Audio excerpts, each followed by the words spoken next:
Astaghfirullahaladzim alladzi la ilaha illa anta wa na'buduka wa na'lamuka. Salam. A'udzubika min syarri ma sana'tu. Mulaka bi ni'matika alayya wa abu bi zambi faghfir li fa innahu la yaghfiru illa anta. Assalamualaikum warahmatullahi wabarakatuh. Bismillahirrahmanirrahim. Innal hamdalillah nahmaduhu wa nasta'inuhu wa nastaghfiruh wa na'udzu billahi min syururi anfusina wa min sayyiati a'malina. May yahdihillahu fala mudilla lahu wa may yudlil fala hadiya lahu. Ashhadu an la ilaha illallah wahdahu la syarika lah wa ashhadu anna Muhammadan abduhu wa rasuluh. Allahumma salli ala sayyidina Muhammad wa ala ali sayyidina Muhammad. Rabbi yassir wa la tu'assir bitammim bil khair. Rabbi shrah li sadri wa yassir li amri wa hlul 'uqdatam min lisani yafqahu qawli. Allahumma aftah alaina hikmataka wa anshur alaina min khazaini rahmatika ya arhamar rahim. Wallahu alladhi la ilaha illa huwa alimul ghaibi wa syahada huwal rahmanur rahim. Wallahu alladhi la ilaha illa huwal malikul quddus. Al-malikul quddus salamul mu'minul muhaiminul azizul jabbarul mutakabbir.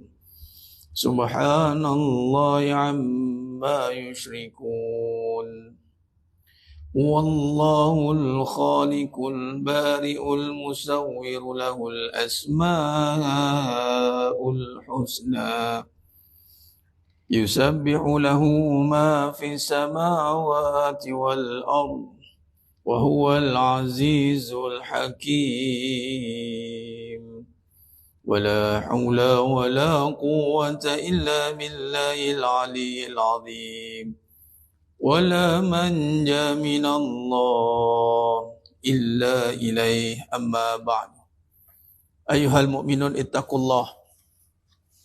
Usikum wa iyaya bitaqwallah faqad fazal muttaqun. Sidang jemaah yang dimuliakan Allah Subhanahu wa taala, mudah-mudahan kita semua tergolong dalam golongan hamba-hambanya yang benar-benar bersyukur. Amin ya rabbal alamin. Allah berfirman dalam surah Al-Munafiqun, Ya ayyuhalladzina amanu la tulhikum amwalukum wala auladukum an zikrillah wa may yaf'al zalika fa ulaika humul khasirun. Yang bermaksud, wahai orang-orang yang beriman, janganlah kamu dilalaikan oleh urusan harta benda kamu dan anak pinak kamu daripada mengingati Allah Subhanahu wa taala dengan menjalankan perintahnya. Dan ingatlah, sesiapa yang melakukan demikian, maka mereka itulah orang-orang yang rugi. Jadi sedang jemaah yang muliakan Allah Subhanahu wa taala, dalam erti kefahaman kita, dalam kita mencari kefahaman dalam kehidupan, kita mestilah kita punya ada pemahaman yang jelas, yang benar dan tepat. Salah faham kita tentang kehidupan akan membawa kepada kerosakan yang mungkin kita tak sedar kita berada dalam kerosakan. Namun pada hakikatnya kita berada dalam kerosakan. Sebagaimana contoh daripada surah Al-Munafiqun ayat 9 ini. Allah meletakkan golongan yang rugi itu khasirun. Kita dok faham golongan rugi itu adalah apabila kita kehilangan benda. Dalam perniagaan, kita meniaga dalam bab urusan harta, daripada dapat 100 sebagai contoh, hilang 100, rugi makan modal dipanggil. Modal berapa? 100. Dapat berapa? Bukan dapat berapa lagi, hutang lagi ada katanya. Oh, rugi kamu katanya. Dalam hidup ni orang nisbahkan rugi dan untung itu dengan apa yang dia dapat, apa yang dia hilang. Dari pandangan mata ia nampak macam betul, tetapi belum tentu benar. Yang pertama kita kena faham, hidup ni bukan hanya ditafsirkan dengan apa yang kita sangkakan betul. namun ianya tidak bersandarkan kepada kebenaran. Sebagai contoh, Allah memberikan satu peringatan yang jelas, wala tulhikum. Janganlah kamu dilalaikan. Hari ini sebut tentang lalai. Yakni khususan kepada orang yang beriman itu adalah satu seruan yang datang daripada Maha Pencipta, yakni Allah Azza wa Jalla. Yakni dengan memberikan satu peringatan yang jelas, satu larangan, wala tulhikum. Larangan jangan kamu dilalaikan oleh urusan harta benda kamu. Tulhikum amwalukum. Yakni kita hari ini bila kita lihat tentang perbahasan tentang harta, boleh kata, boleh kira masa kita, tenaga kita, malah harta kita banyak akan diinvest untuk harta juga. Kalau guna harta, nak dapat harta. Orang kata memanglah dapat modal untung, kenalah keluar modal. Mana-mana dia percuma. Okey. Masa dia guna, tenaga dia guna, harta dia guna untuk apa? Amwalukum. Urusan harta. Harta ni apa? Yalah nak dapat apa yang kita nak kat dunia ni. Cuma melibatkan harta, bekerja, dapat gaji, dapat harta. Namun di situ ada satu larangan yang jelas. So dia kata, kalau kata 10-11 orang sibuk menguruskan harta, ulang alik ni, secara nyata nampaknya buat apa? Cari duit. Untuk apa? Nak kereta, rumah lagi, nak makan, minum harta. Di situ ada satu peringatan yang jelas. Dalam kita sibuk menguruskan harta tu, jangan sampai dilalaikan. Bagaimana yang dikatakan jangan dilalaikan? Maka di situ kita lupa tentang hakikat ataupun yang tersirat ataupun di sebalik urusan harta sebenarnya kita menguruskan apa. Kita lupa. Duk sibuk harta. Rupanya bukan harta itu semata-mata yang diberikan oleh Allah untuk kita. Namun yang disuruh itu adalah suruhan Allah yang ada pada harta itu. Contoh, bagi seorang lelaki, pergi kerja, dapat gaji, siapa yang suruh? Allah. Sebab apa Allah suruh? Kerana ada tuntutan nafkah. Makna dengan Allah suruh lah. Bukan sebab kita nak dapat duit. Bukan sebab nak kena ada kereta. Bukan sebab nak kena ada rumah. Bermaksud dilalaikan dengan tujuan. Tujuan dia datang menguruskan harta dia, tertipu dengan situasi keadaan hidup dia. Kalau tak kerja sekarang, nak makan apa? Tu dia belum cerita nak makan apa lagi. Kalau tak ada duit, nak hidup macam mana? Ini perkataan-perkataan yang tidak jelas. Ya. Apa yang dimaksudkan belanjakan harta sebahagian dari harta di jalan Allah? Ini kita nak bincang ni. Di mana jalan Allah? Ni kita nak bincang ni. Bila kata membelanjakan tadi, wa mimma razaqnahum yunfiqun, di jalan Allah, bermaksud kita gunakan harta kita balik sebab tu tujuan kita keluar kerja tu, kita di jalan mana ni? Kita sedang ni berada di jalan mana?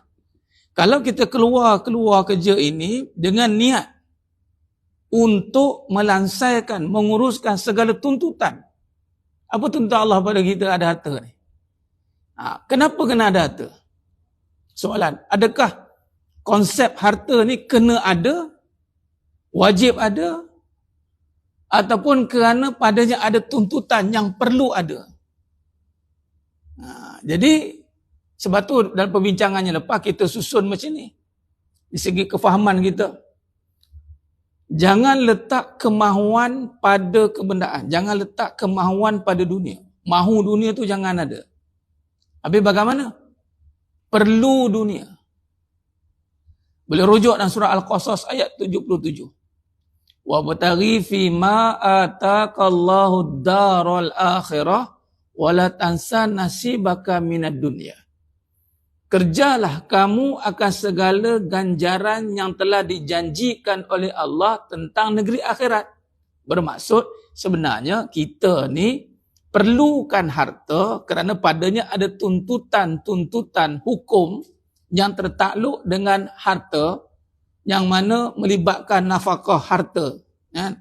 Nak bayar rumah, bayar kereta, dan juga padanya sebahagian daripada dah selesai tuntutan diri itu ada lebihan, maka kita keluarkan wa mimma razaqnahum yunfikun. Sebahagian kita, harta kita di jalan Allah itu bermaksud kita sedang berada di jalan untuk merealisasikan segala hukum Allah. Bermula dari yang wajib. Apa yang wajib? Nafkah. Kemudian pergi kepada yang sunat. Apa yang sunat? Itulah sedekah.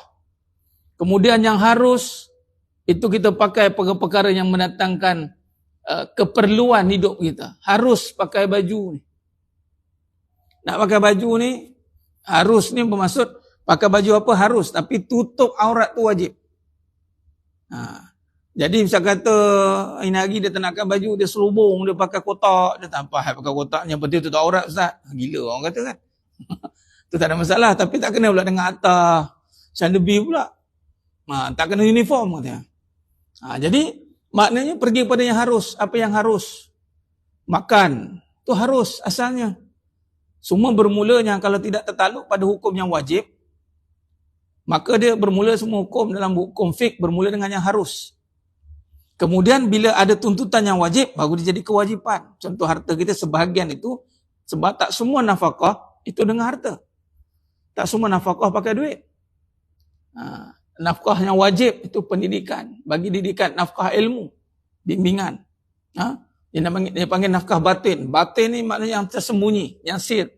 Bagi pendidikan kepada isteri dan anak-anak tu wajib bagi seorang suami. Kalau dia tak mampu untuk memberi pendidikan, dia kena pastikan ada pendidikan yang ada pada anaknya sebagai contoh. Hantar sekolah. Isterinya, dia kena sediakan guru ataupun membenarkan isterinya untuk belajar fardu ain. Itu tuntutan. Jadi apabila kita faham tujuan harta itu adalah untuk menyelesaikan segala tuntutan-tuntutan syarak, itu di jalan Allah. Kenapa nak kena ada duit? Saya perlukan harta kerana saya nak selesaikan tuntutan pahala. Satu, nak menghindarkan diri daripada dosa. Tak semua harta boleh jadi pahala. Belum tentu. Silat bulan, daripada harta jadi dosa. Boleh jadi. Sebab apa? Dia lupa. Dia ingat dia kerja kena ada duit. Hidup ni kena ada duit. Hidup ni keras. Dia main hidup keras. Hidup ni keras. Kita kena ada duit sendiri. Dia fikirkan kemahuan ada duit. Dia dah salah letak. Sepatutnya keperluan duit. Kita ni jangan dilalai sampai dilalaikan dengan tujuan hidup kita hanyalah memerlukan dunia untuk menyelesaikan tujuan pahala, yakni akhirat kita. Kalau itulah niat dia, lalu dia jadilah bekerja kerana Allah, dia dapat gaji, dia gunakan di jalan Allah, yakni yang termaktub dengan hukum yang 5. Yang haram dijauhkan, yang wajib dikemaskan, disempurnakan. Yang sunat diperbanyakkan. Sunat setelah yang wajib, maka contoh para suami bagi nafkah, makan, tempat tinggal, pakaian. Kemudian duit tak semestinya kena bagi, kena bagi sekian-sekian, tak. Syarat tidak meletakkan begitu. Syarat meletakkan ikut kemampuan suami. Dan segala pakaian yang termasuklah keperluan isteri, itu pun tak ada had, nak kena ada brand tu brand ini. Tak ada. Kalau ikutkan konsep Islam minimalis, tinggal jangan kita dah terikut-ikut dengan kemahuan sehingga kita nakkan extra income untuk memenuhi kemahuan kita, walhal kita hanya perlu saja.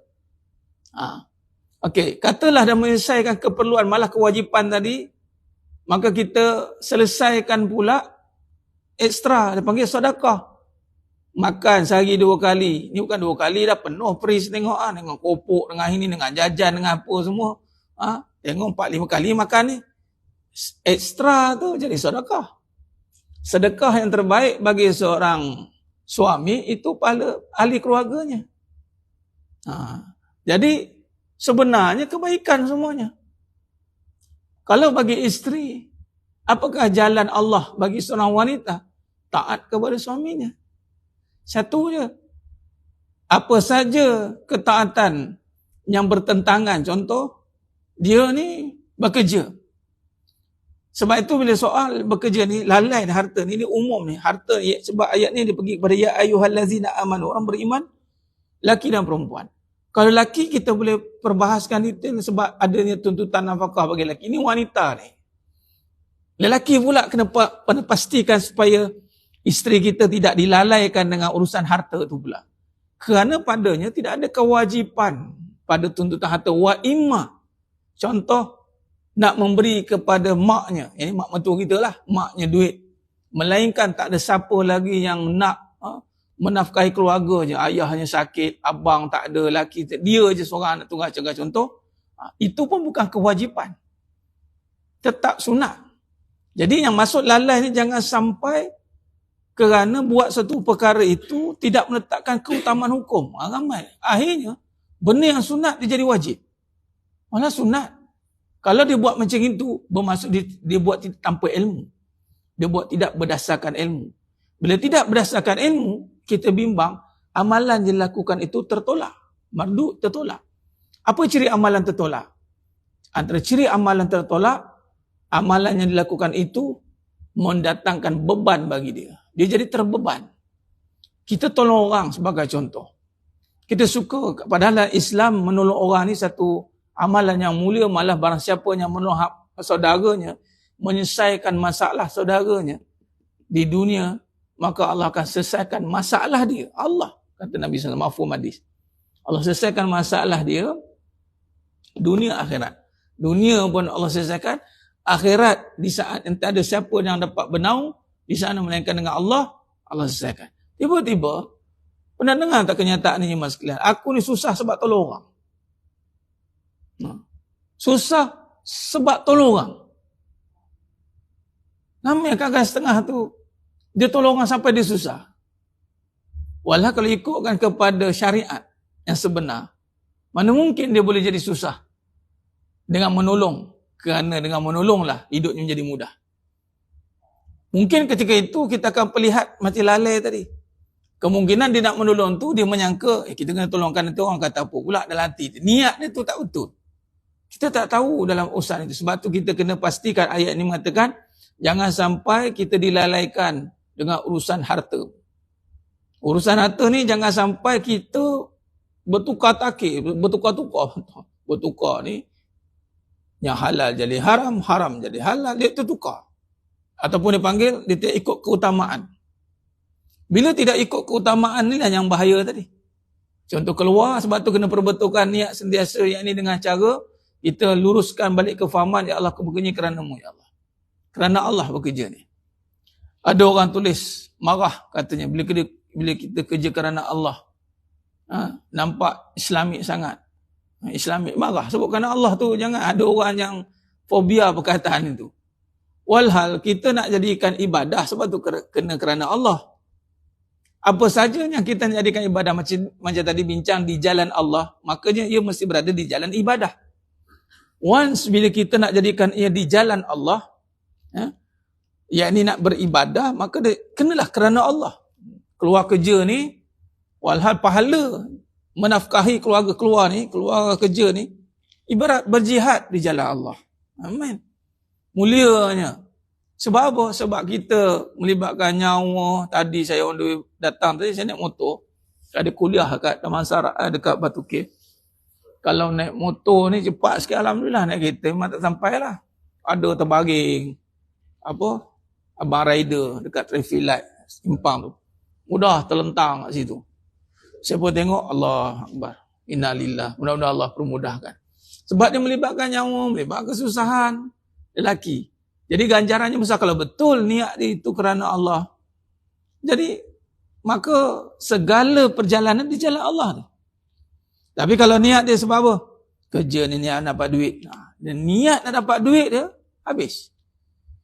Sebab inna amalu binniat. Semua perbuatan kerana niat. Atas niat Nabi kata, dan kita akan dapat apa yang kita niat. Kalau niat kerana duit, dapat duit. Tapi kalau niat kerana Allah tak dapat duit ke? Mana boleh tak dapat duit? Kalau kita kerja tu syariat memang dapat duit, dapatlah duit. Jangan takut untuk berniat kerana Allah. Malah itulah yang menyelamatkan urusan kita. Sebab Allah Maha mengetahui keadaan kita yang ke depan, ke belakang. Kita tak tahu. Maka bila buat kerana Allah, maka kita akan buat kerja itu mengikut segala apa yang telah ditetapkan oleh syarak. Contoh, kita bekerja. Kalau kita janji dengan majikan, kita akan kerja 8 jam. 8 jam lah kita kerja. Dan kita berjanji akan buat yang terbaik, tidak akan malas-malas, tidak akan merungut-rungut. Maka kita akan buat yang terbaik. Sebenarnya bukan sebab majikan tu. Sebab kita dah berjanji nak beribadah kerana Allah. Sebab bila kita berjanji kerana Allah, maka kita akan buat yang terbaik di atas muka bumi Allah. Tapi kalau berjanji kerana manusia, belum tentu dia akan buat baik. Sebab manusia tu ada waktu itu saja. Waktu itu ada. Dia mungkin tahu depan kita, belakang kita, kita tak tahu. Kalau buat kerja kerana bos, bila bos ada rajin lah, bila bos tak ada, mula lah dia. Alah bos bukan tahu pun, contoh. Sekarang ada CCTV pula. Ataupun buat report. Tengok report semacam ni. Ni pun tak buat kerja ni. Kita pun cover lah. Walhal, kalau itulah yang kita lakukan, hati kita tak senang. Kesan daripada tidak mengikut jalur ibadah, maka kita hati akan resah sebab kita akan dihimpit dengan persaingan. Ni kan orang naik ni, kan orang potong ni, orang sailang sana, sailang sini. Kita dah goyang lah. Goyang ni, goyang katanya. Siapa nama tu? Yang iklan tu, siapa nama tu? Main wayang apa? Goyang, hidup dia goyang. Tagline lah sekarang tu. Hidup dia goyang. Betul lah tu. Dia nampak gurau kat situ, saya faham ke lain. Iman kita goyang. Ada iman tapi goyang. Sebab apa? Niat tak betul. Jadi, soalan tu baguslah. Dan inilah perjalanan kita. Kita nak pastikan bahawa sebelum kita nak membincangkan, nak menginfakkan harta di jalan Allah, soalannya adakah kita di jalan Allah? Nah, itu kena betul dulu. Sebab tu dalam bab harta ni mafhum hadis, antara perkara yang akan ditanya di hadapan Allah nanti, satu-satunya yang akan ditanya 2 kali. 2 kali, yang lain tak ditanya 2 kali. Yakni harta. Dari mana dapat, ke mana pergi. Audit lagi dahsyat. Allah audit lagi dahsyat. Macam mana dapat, dari mana dapat, ke mana pergi. Kalau katalah pergi ke jalan Allah, yang kita sangka ke jalan Allah, saya pun kuat infak tau. Tapi dapat dia, alhamdulillah ustaz, macam mana? Saya menang loteri. Jahanam. Memang tak boleh pergi. Bagus nampak sekarang. Alhamdulillah rezeki katanya. Sebut juga tu alhamdulillah rezeki. Malam ni jemputlah ustaz. Kita malam kami malam Jumaat ni. Saya sponsor makan malam ni untuk 100 orang. 100 orang tu makan apa? Biryani gam katanya. Biryani gam. Tak cukup dengan tu, dia order kambing golek seekor. Kita pun makan, kenyang. Alhamdulillah, buat doa selamat pula ke malam tu. Habis semua Rabbul Alamin. Dah habis sendawa, habis tanya. Niaga apa? Tanya. Alhamdulillah, saya buka cawangan Toto yang kedua. Cawangan Toto yang kedua? Ya Allah. Tak boleh. Ada pun kita di jalan, dah betul lah ni. Niat betul dah, dapat gaji halal. Buat cara haram pun tak boleh. Dapat betul kerja, saya buat cara betul, ni halal. Memanglah halal. Tapi cara kita belanjakan haram. Kok suka aku lah duit aku. Dia bantai dalil guna nas tu. Nas apa? Kok suka aku. Mana ada main suka-suka. Piramli dah cakap ini harta Ahmad Albab yang punya. Semua akan diaudit dan ditanya. Kalau kita tahulah tentang itu, ya Rabb. Takut kita sebab tu sahabat. Para sahabat radhiyallahu anhum ajma'in. Takut dengan harta ni bukan sebab apa. Sebab kita takut tak ada harta. Sahabat takut ada harta. Sebab apa? Kalau tak ada, tak ditanya. Kita terbalik. Takut tak ada. Kalau orang tanya, malu tak jawab apa. Tak ada apa? Tahulah. Walhal, kalau kita faham dengan teliti, kita takut untuk ada. Sebab bila ada, tuntutannya ditanya. Summal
Waalaikumsalam Allah.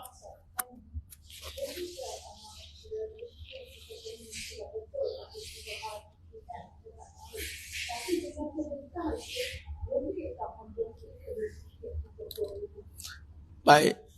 Soal membersihkan rezeki, Nabi dah ajar dengan kita berzakat. Makna zakat itu dah tentulah membersihkan. Kita faham soal bersih dulu. Zakat ialah membersihkan harta kita daripada segala perkara bentuk yang membawa kepada yang tidak syarak, tidak ikut jalan yang Allah tetapkan. Sebab apa kena cerita zakat? Itu yang wajib. Kalau sedekah, itu sunat. Sedekah, infak, dia panggil sedekah. Kalau dalam bahasa khususnya, perbahasannya adalah infak. Sedekah ni kebaikan. Sebab tu Nabi kata, mafhum hadis, semua kebaikan itu sedekah. Semua kebaikan itu sedekah. Bermaksud, apa saja yang mendatangkan kebaikan jadi sedekah. Sebab tu kita boleh sedekah masa, sedekah tenaga, mana jadi kebaikan. Juga harta yang menjadi kebaikan itu sedekah. Lalu harta yang jadi kebaikan dipanggil infak. Okey. Jadi setelah kita menyelesaikan yang wajib, maka kita nak menambah pahala. Bagi contoh dia puan tanya tadi, macam mana ustaz? Kita nak pastikan, yelah kita harta kadang dah zakat dah bayar, nak pastikan lagi. Maka ini ada hadiah khusus terutama pada orang perempuan. Nabi kata apa, mafhum hadis, aku melihat ramai wanita itu di dalam neraka. Ramai wanita dalam neraka. Maka pun ada yang salah faham, diingat sebab ramai kerana wanita tu ramai. Bukan sebab bilangan wanita ramai walaupun memang ramai. Tetapi ramainya wanita itu kerana ramai yang tidak taat.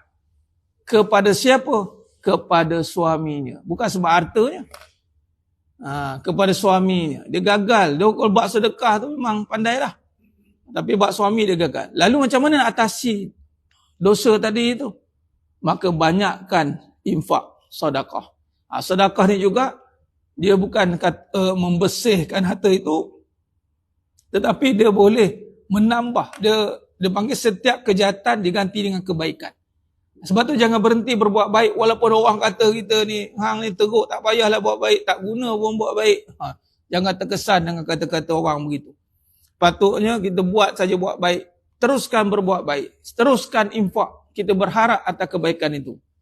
Mudah-mudahan atas kebaikan itu Allah akan terima amalan kita. Dan dalam perbahasan kita yang lepas, kita membincangkan juga bahawasanya bila di hadapan Allah yaumil mizan, timbangan nanti. Kita ingat setiap dosa dikira walau sebesar biji sawi. Begitu juga dengan pahala, dikira walau sebesar biji sawi. Namun bukan setiap dosa dihukum oleh Allah. Belum tentu. Setiap dosa bukan dihukum. Sebab apa? Sebab begini. Kaedah kiraan timbangan itu adalah dikumpulkan. Kata almarhum Datuk Seri Bahwasan di dalam Hafiz dalam mensyarahkan perbahasan tentang titian sirat. Dosa pahala akan ditimbang, dikumpulkan. Dalilnya adalah yang mana berat pahala. Bukan kata setiap pahala, tapi yang berat, makna timbangan. Yang berat pahala, di sini perbahasan tentang rahmat Allah. Begitu besar rahmat Allah. Cuba lihat bagaimana besar rahmat Allah ni. Sekiranya di kiri kita ada 100 dosa. Di kanan kita ada 101 pahala. Perbahasannya, yang mana berat? Berat dosa atau berat pahala? Berat pahala. Walaupun lebih satu. Maka yang berat pahala, walaupun satu, maka masuk ke syurga. Bagaimana 100 dosa ini? Allah hapuskan semua. Ini kata rahmat Allah. Dia boleh jadi terbalik dia pula. 101 dosa. 100 pahala. Berat mana? Berat dosa. Di sini kata orang beriman akan kena juga hukuman tu. Habis dihukum, baru masuk syurga. Lepas tu dia pun lega. Masuk juga. Lega aku. Dia ingat neraka ni Grand Continental ke mak? Kita lagi tak nak masuk, nak bau tengok pun tak nak. Sementara tengah hidup ni. Ya. Neraka berbunyi, neraka kekal di dalam seperti mana disebut dalam Yang kekal itu yang tidak beriman. Yang beriman dimasukkan ke dalam syurga kembali. Dibersihkan. Penghuni neraka yang tidak beriman. Kafir. Munafik. Syirik. Yang kekal. Mereka kekal di dalamnya. Dan kekal itu juga membawa maksud neraka itu kekal. Syurga itu kekal. Dua-dua sifat dia kekal. Kalau hukumannya hukuman kekal. Kalau kenikmatan, kenikmatan kekal. Tapi ada yang tidak kekal di dalam neraka itu. Tuan rahmat Allah lagi. Tak ada istilah yang tak kekal di dalam syurga. Masuk syurga kan masuk neraka balik ya? Tak ada. Tapi kalau yang diuji masuk neraka, dia tidak kekal di dalam itu walaupun dugaan dia, cabarannya, hukumannya kekal. Tapi dia sekali mana ada iman mafhum hadis. Walaupun sebesar biji sawi, imannya tetap akan dikira. Ya.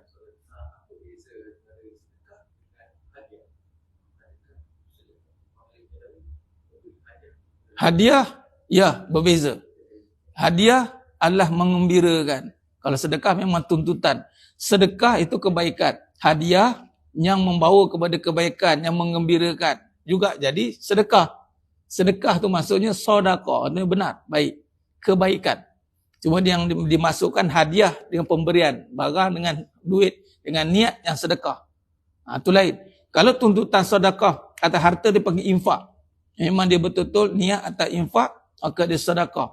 Hadiah ni pemberian untuk memang dalam Islam digalakkan mengembirakan, meraihkan, bagi hadiah sebagai tanda keraian, maka dia akan dapat kebaikan. Kebaikan tu dikira sedekah.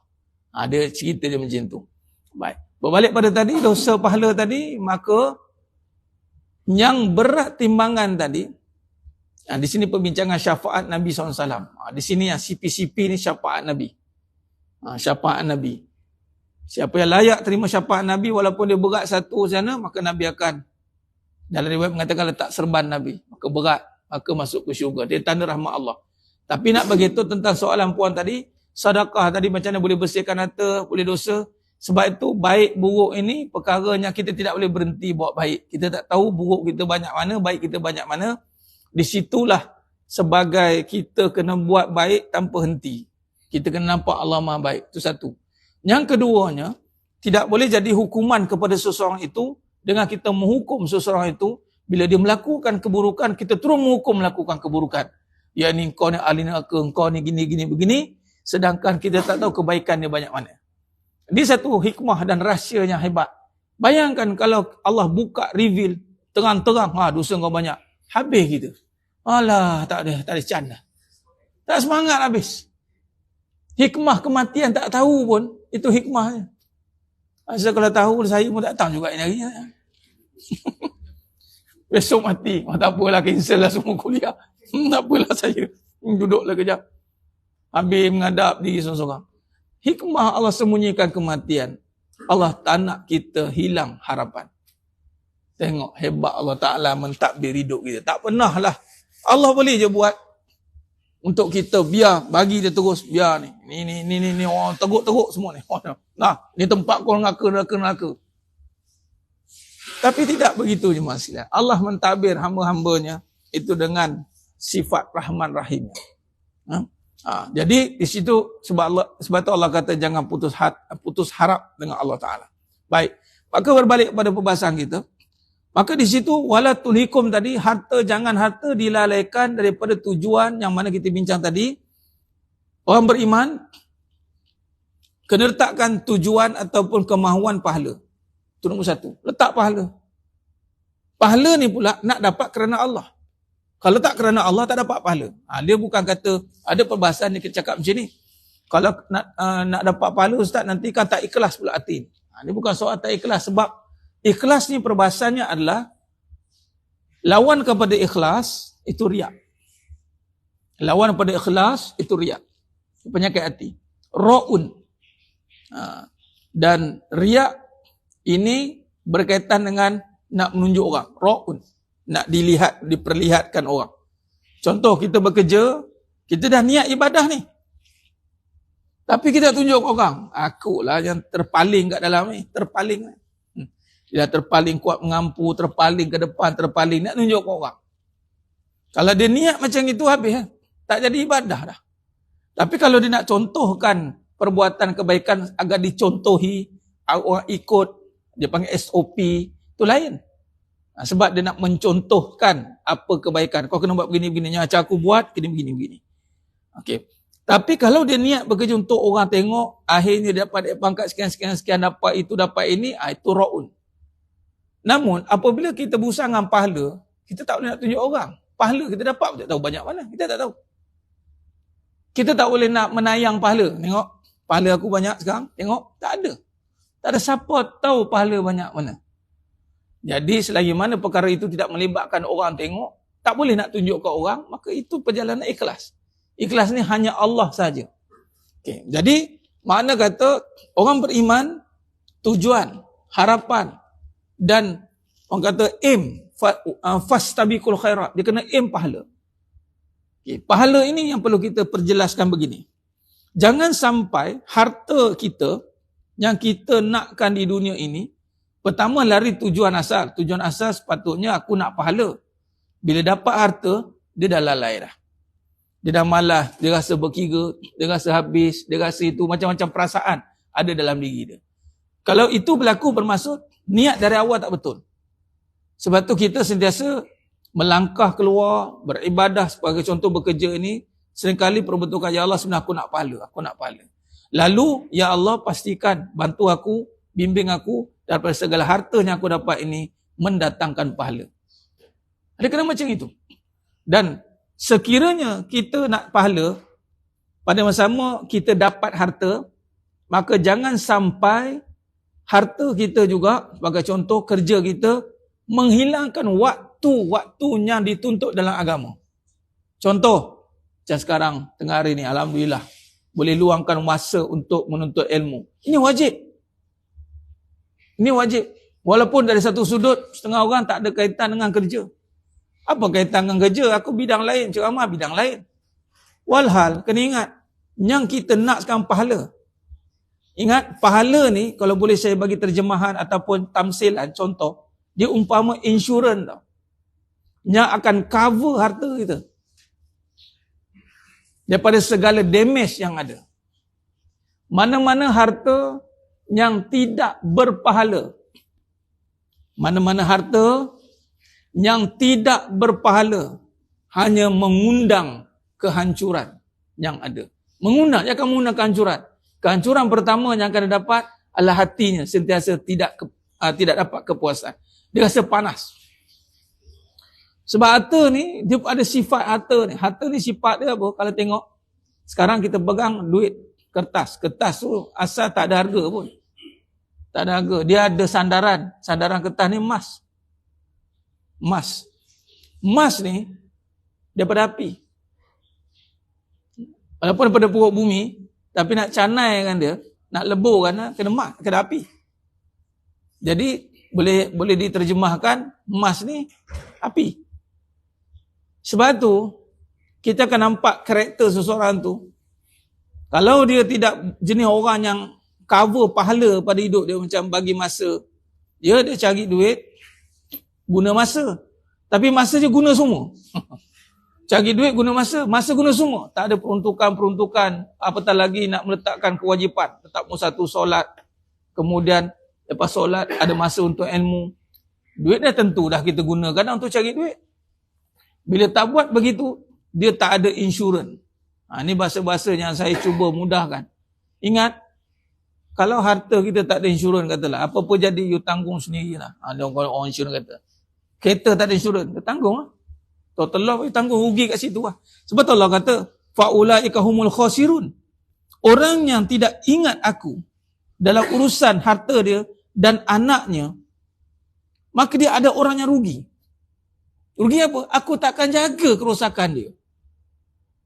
Segala harta yang dilakukan, aku akan biarkan dia.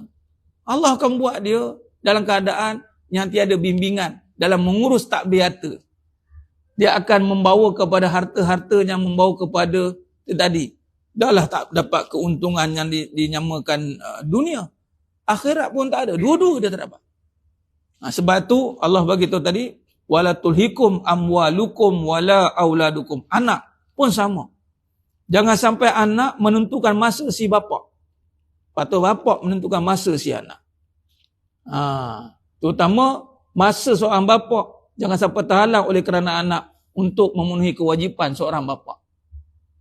Kewajipan tetap tertakluk kepada contoh ilmu, solat awal waktu walaupun tidak diwajibkan secara mutlak, tapi dia sunat yang sangat dituntut. Kita masa kita dah habis. Jadi perkara-perkara itu mesti tidak boleh menjadi halangan, Allah kata.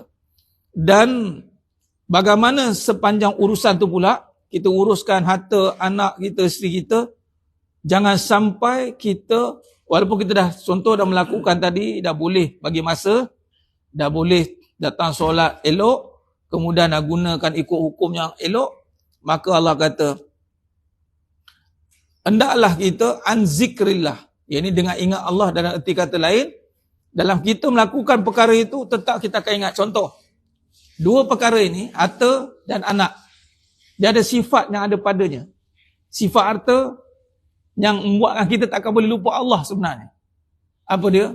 Yang pertama, sifat yang seringkali kita sebut, kaya. Kaya. Kalau rujuk kamu dewa edisi keempat, dia akan wujud, dia akan takrifkan, dia akan rujuk pada perbahasan orang kaya itu adalah yang berharta. Tapi dalam hadis bukan. Hadis Nabi tidak merujuk kaya itu harta. Laisal ghina an kasratil arad.